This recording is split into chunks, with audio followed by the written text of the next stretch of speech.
चाचारी गावता रहल। अरे अरे ई कहो एगो लइका बाटे करिया ओकरा घर पे नइखे नरिया। एगो लइका बाटे करिया ओकरा घर पे नइखे नरिया। ओकर माई बजावे थरिया बीच बजरिए में, बीच बजरिए में, बीच बजरिए में, बीच बजरिए में। ए पाड़े ए माई देख ना चाचारी गावता रहल। अरे अरे ई कहो हमरा लोल्हा पुल्हा लाल केरी गई जोनी जी पहिन छिनरा देवर बात माने तो निजी जति छोड़बो न तो बदमाशी तो गारी देहु मसुर हो चास हिली पटना योरी काशी।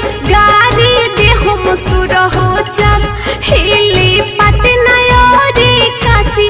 गारी देहु मसुर हो चास बुझला।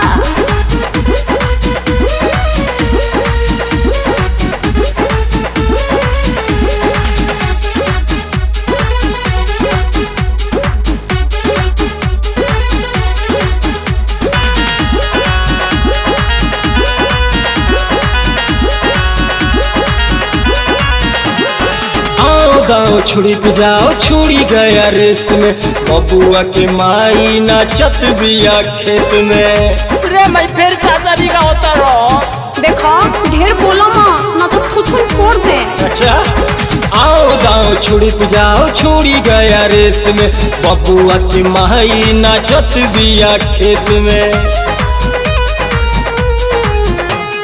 लोढ़ा से लोला कुचा जाए दिमाग ठिकाने आ जाए खोना भेटाई न बासी तो गारी देहु मसुर हो चास हिली पटना योरी काशी। गारी देहु मसुर हो चास हिली पटना योरी काशी। गारी देहु मसुर हो चास।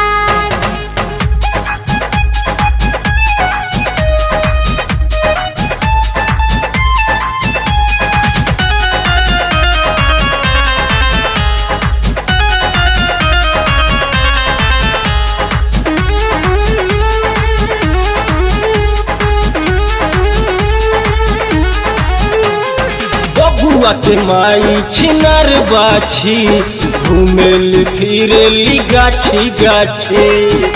माई रे देख माना को ना तो मार के फाड़ दे मिनका के। मनबो के ना बबुआ के माई छिनार बाछी घूमेल फिरेली गाछी गाछी। हरियाली हरेंद्र मन जाए प्रजापति होई हाथा पाई फूक के बना देम खलासी तो गारी देहु मसुर हो चास हिली पटना योरी काशी। गारी देहु मसुर हो चास हिली पटना योरी काशी। गारी देहु मसुर हो चास। एगो लइका बाटे करिया ओकरा घर पे नइखे नरिया।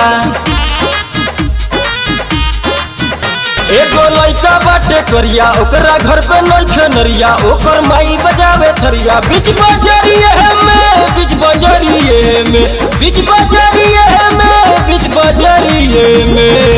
ए पाड़े ए माई देख ना चाचारी गावता रहल।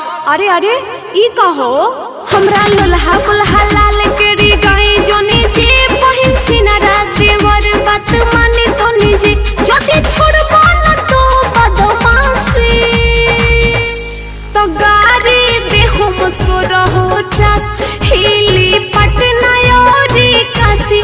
गारी देहु मसुर हो चास हिली पटना योरी काशी। गारी देहु मसुर हो चास बुझला।